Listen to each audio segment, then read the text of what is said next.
Iran today is the epicenter of a Joel 2 manifestation.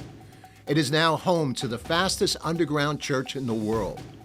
Growth rate is presently 19.6% annually.